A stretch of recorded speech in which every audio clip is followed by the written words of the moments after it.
वाल्मीकि रामायण में एकादश सर्ग में आज आपको भक्तगण को केके का राजा को प्रतिज्ञाबद्ध करके उन्हें पहले के दिए हुए 2 वरों का स्मरण दिलाकर भरत के लिए अभिषेक और राम के लिए 14 वर्ष का वनवास मांगना, यह कथा आपको सुनाऊंगा।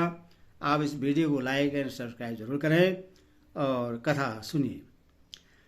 भोपाल दशरथ कामदेव के बाणों से पीड़ित तथा कामवेग के वशीभूत हो उसी का अनुसरण कर रहे थे।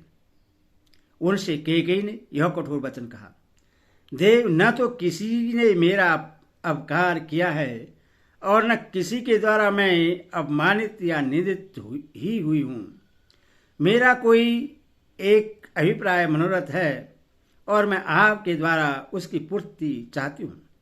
यदि आप उसे पूर्ण करना चाहते हो तो प्रतिज्ञा कीजिए, इसके बाद मैं अपना वास्तविक अभिप्राय आपसे कहूंगी। महाराज दशरथ काम के अधीन हो रहे थे। वे केके की बात सुनकर किंचित मुस्कुराए और पृथ्वी पर पड़ी हुई उस देवी के केशों को हाथ से पकड़कर उसके सिर को अपने गोद में रखकर उससे इस प्रकार बोले, अपने सौभाग्य पर गर्व करने वाले केकई, क्या तुम्हें मालूम नहीं है कि नर से श्री राम के अतिरिक्त दूसरा कोई ऐसा मनुष्य नहीं है जो मुझे तुमसे अधिक प्रिय हो,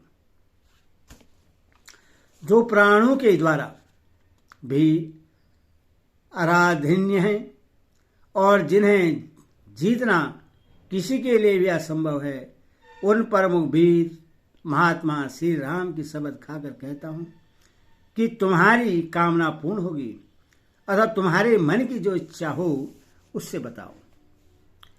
केकई, जिन्हें 2 घड़ी भी न देखने पर निश्चय ही मैं जीवित नहीं रह सकता, उन श्री राम की शपथ खाकर कहता हूं कि तुम जो कहोगी उससे पूर्ण करूंगा। केकई नंदनी, आपने तथा अपने दूसरे पुत्रों को निशावर करके भी मैं जिन श्रेष्ठ श्री राम का वर्णन करने को उद्धत हूं, उन्हीं की शपथ खाकर कहता हूं कि तुम्हारी कही हुई बात पूरी करूंगा। भद्रे केकई राजकुमारी, मेरा यह हृदय भी तुम्हारी वचनों की पूर्ति के लिए तत्पर है। ऐसा सोचकर तुम अपनी इच्छा व्यक्त करके इस दुख से मेरा उद्धार करो। श्री राम सबको अधिक प्रिय हैं, इस बात पर दृष्टिपात करके तुम्हें जो अच्छा जान पड़े वह कहो। अपने बल को देखते हुए भी तुम्हें मुझ पर शंका नहीं करनी चाहिए। मैं अपने सत्कर्मों की शपथ खाकर प्रतिज्ञा करता हूं कि तुम्हारा प्रिय कार्य अवश्य सिद्ध करूंगा। रानी केकई का मन स्वार्थ की सिद्धि में ही लगा हुआ था। उसके हृदय में भरत की प्रतिपक्षपात था और राजा को अपने बस में देखकर हर्ष हो रहा था। अतः यह सोच करके अब मेरे लिए अपना मतलब साधने का अवसर आ गया है। तब राजा ने ऐसी बात बोली जिससे मोह से निकलना शत्रु को लिए भी कठिन है। राजा ने उस शब्दयुक्त वचन से उसको बड़ा हर्ष हुआ। उसने अपने उस अभिप्राय को, जो पास आए हुए यमराज के समान अत्यंत भयंकर था, इन शब्दों में व्यक्त किया। राजन, आप जिस तरह कर्मशः शपथ खाकर मुझे वर देने को दत्त हुए हैं, उसे इंद्र आदि 33 देवता सुन ले।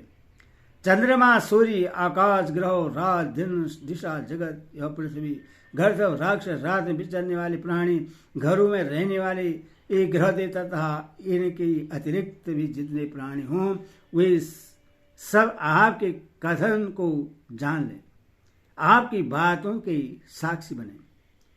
सब देवता सुने। महातेजी, सत्य प्रतिज्ञ, धर्म के ज्ञाता, सत्यवादी तथा शुद्ध आचार विचार वाले ये महाराज मुझे वर दे रहे हैं।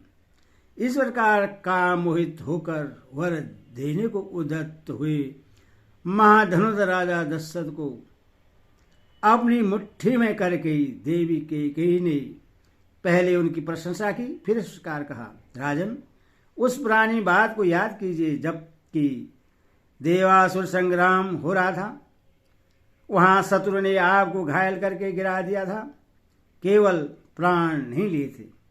देव उस युद्ध स्थल में सारी रात जागकर अनेकों प्रकार के प्रयत्न करके जो मैंने आपके जीवन की रक्षा की थी, उससे संतुष्ट होकर आपने मुझे 2 वर दिए थे। देव पृथ्वीपाल रघुनंदन, आपके दिए हुए 2 वर मैंने धरोहर के रूप में आपके ही पास रख दिए थे और इस समय उन्हीं की मैं खोज करती हूँ। इस प्रकार धर्मतः प्रतिज्ञा करके यदि आप मेरे उन वरों को नहीं देंगे तो मैं अपने को आपके द्वारा अपमानित हुई समझकर आज ही प्राणों का परित्याग कर दूंगी।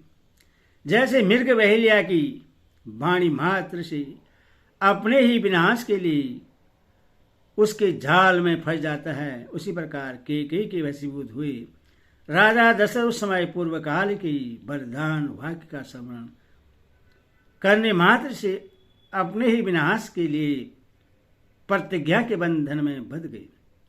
तदनंतर कैकेयी ने काम मोहित होकर वर देने के लिए उधर हुई राजा से इस प्रकार कहा, देव पृथ्वीनाथ, उन दिनों आपने जो 2 वर देने की प्रतिज्ञा की थी उन्हें अब मुझे देना चाहिए। उन दोनों वरों को मैं अभी बताऊंगी, आप मेरी बात सुनिए। यह जो श्री राम के राज्याभिषेक की तैयारी की गई है, इसी अभिषेक सामग्री द्वारा मेरे पुत्र भरत का अभिषेक किया जाए। देव, आपने उस समय देव सुर संग्राम में प्रश्न होकर मेरे लिए जो दूसरा वर दिया था उससे प्राप्त करने का यह समय भी अभी आया है। धीर स्वभाव वाले श्री राम तपस्वी के वेश में वलकल तथा मृग चर्म धारण करके 14 वर्ष तक दंडकारण्य में जाकर हैं। भरत को आज निष्कंटक युवराज पर प्राप्त हो जाए, यही मेरी सर्वश्रेष्ठ कामना है। मैं आपसे पहले का दिया वर ही मांगती हूँ। आप ऐसी व्यवस्था करें जिससे मैं आज ही श्री राम को वन की ओर जाते देखूं।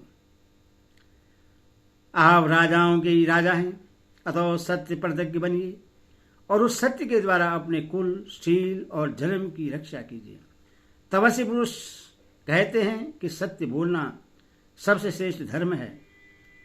वह परलोक में निवास होने पर मनुष्य के लिए परम कल्याणकारी होता है। इस प्रकार 12वें अष्टाधारी आदि का भी अयोध्या कांड का 11 सर्ग पूरा हुआ।